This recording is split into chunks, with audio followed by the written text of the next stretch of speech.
Member Carol Beaumont. Thank you very much, Mr Chair. It is a great pleasure standing to speak on part 2 of the Inquiries Bill, and as others have talked about its long gestation, I don't intend to really cover that, but to look particularly at the matters contained in part 2, which is the establishment and membership of the inquiry. So that includes the type of inquiry, the matters to be specified in the instrument establishing the inquiry, and then various matters to do with the removal and vacancies of membership.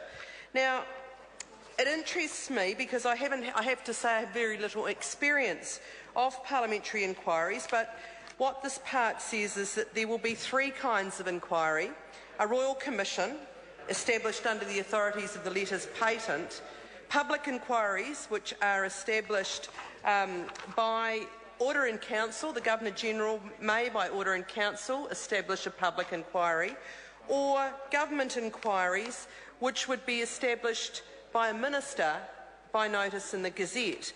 Now, one of the things that I'm quite interested in, and I'm sure many others in this chamber have much more experience with inquiries, would be able to tell me the difference between the last two: a public inquiry established by the Governor-General by order in council, or a government inquiry established by notice in the Gazette by a minister.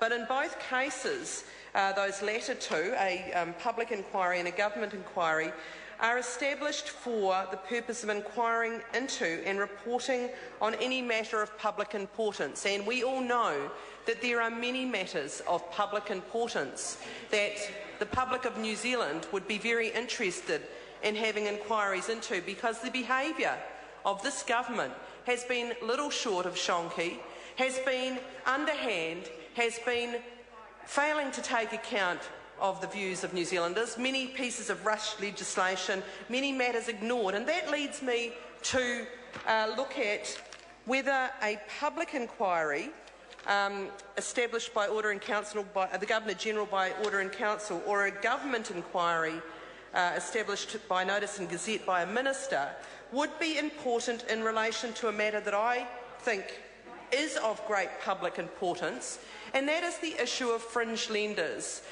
Those people who prey on vulnerable New Zealanders and their families. Now, I just want to say why I think that's a matter of public importance. And I think it's a matter of public importance because we have an issue that every member of this House knows is a problem. We all know there is a problem with fringe lenders. We all know that there are predatory lenders preying on vulnerable New Zealanders and their families. So we all know there's a problem. The community knows there is a problem. The issue has been a live one. There was a review commenced in 2007 that continued with the change of government, but then was delayed by that government and put on the back burner because another piece of legislation was seen as more important.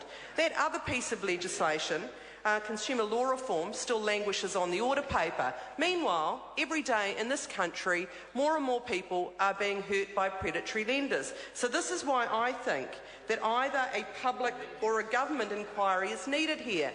We are seeing people in spiralling cycles of debt. We are seeing families lose property. We are seeing people under enormous financial stress. And this is all something that the government could and should have done something about. So this is why it is a matter of great public importance. Now, not only did the government delay the review that the last Labor government set up and deprioritised legislative reform, but then went into the last election cynically saying that they were going to get tough on loan sharks. November 2011, Simon Power, we're getting tough on loan sharks. And there is a constant stream of National Party backbenchers referring to that in their speeches after that election.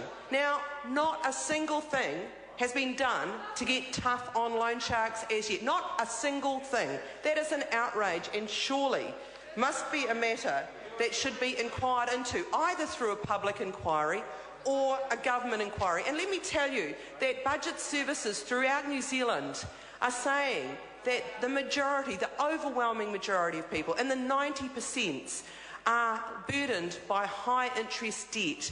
They are saying that the level of debt of those people is more significant now. They're saying the complexity of those cases is much more difficult for them to deal with. and yet nothing is being done. There must be an inquiry into why a government is allowing some of the most vulnerable New Zealanders to get into the spiral of financial hardship and debt.